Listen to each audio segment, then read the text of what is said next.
During these difficult days, I have felt the bonds of our community strain. In response, I have sought to confront hate while preserving free expression. This is difficult work, and I know that I have not always gotten it right. The free exchange of ideas is the foundation upon which Harvard is built, and safety and well-being are the prerequisites for engagement in our community. That's Harvard University's brand new president, Claudine Gay, testifying today before the House Education Committee, which is questioning elite colleges on their mishandling of anti-Semitism since the October 7th Hamas attacks. Now, it is, you'd understand, their job to provide a safe learning environment for their students, and we're learning every day that they're failing miserably. I think very different from what many of us, as a Harvard alum myself, would have experienced many decades ago. It has changed.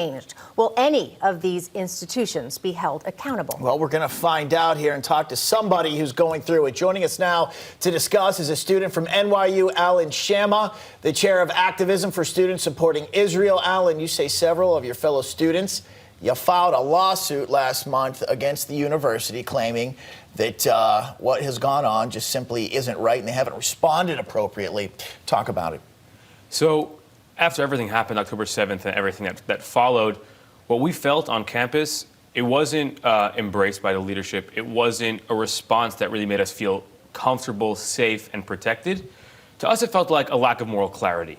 And we always talk about there's 10% that hate us, 80% that don't know what's going on. And when our leadership can't have any moral clarity and can't speak on what's right and what's wrong, how do we expect the regular people, the regular students, to treat us right? And so the lawsuit was brought against NYU because largely they failed to do that. They haven't taken our complaints with the seriousness that they deserved. We don't feel so protected. And these NYU groups that have been spewing hate, that have been spewing discrimination, have been left to prosper, even violating policies a lot of times with seemingly no consequences that we could see. And that's concerning. It's frustrating, but more so it's scary. And we don't know what to do about it. And so that's why some students took it up with the legal system, took it to court, filed a lawsuit. You know, Alan, you're a Brooklyn native, you're a New Yorker, you're at an elite university here in the United States. Why do you think is it that otherwise intelligent students are coming out and protesting against things that they really don't seem to understand? They don't seem to know the history. They're calling it genocide on behalf of Israel. They're talking about apartheid, colonialism, words that don't even apply to what's happening. It's exactly that. I feel that what's going on is people who don't know much about the conflict. I mean, when I speak to friends that really leaned one way or another, I sat with each of them for 45 minutes, and at the end they said, wow, I heard these things, but I didn't realize that was the context. I didn't understand that was actually what's going on. I need to do more research because I was wrong. That's what they're telling me. And what I see going on in the bigger picture, people who don't have a friend to sit with them for almost an hour and explain to them the broader context from 1880 until today, which is, it's a lot of information, they're stuck with a value system that's categorized this as a system between the oppressed and the oppressor. And we're stuck in a system that can only think binarily. We're taught critical thinking, but we don't actually apply it. We're stuck thinking about things in a one-binary system, oppressed, oppressor, white colonialists versus native people that are oppressed, and it's false on so many levels I can't even begin to debunk the conspiracy. So you're saying that what's going on campus is one side is right, the other side is wrong, and there is no room now for freedom of discussion, which really, that was what universities were supposed to be all about at one point in time, to have a fair and free discussion here, and you say that's not happening. I want to bring up a soundbite, though, real quick, from the American University professor, Dr. Pamela Nadel. She's blasting those who haven't condemned the terror attacks. Let's listen to this. Opposition to Israel has caused Jews around the world deep anguish. While I deplore all hateful speech, anti-Semitic speech remains in America protected.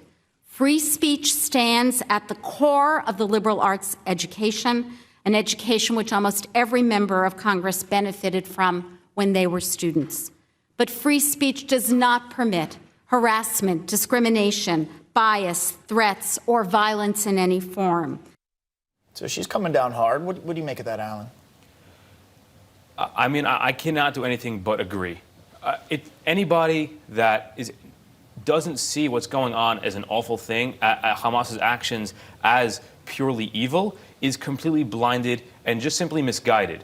It's not something that it's a give and take. It's not something that has any subjectivity to it. It's objectively evil. And when I came into this, I didn't view it as two sides, as a binary spectrum. I didn't see it as you're pro-Israel or you're against Israel.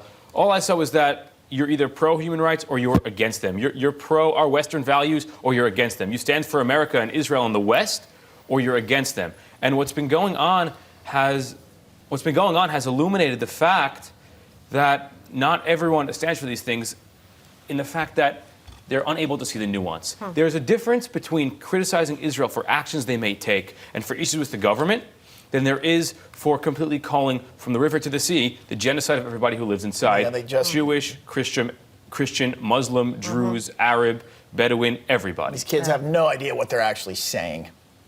Yeah, Exactly. It's scary Exactly. how it just seems like they're just being used almost as the students are being used as propaganda machines by extremely progressive universities, and they're not teaching people to think independently or critically, as you pointed out, but instead just to go along. And we appreciate what you're doing, Alan, and sticking up for what's right and for the critical thinking that we need to have.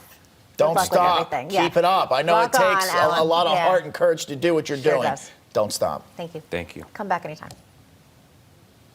Okay, coming up, former President Trump is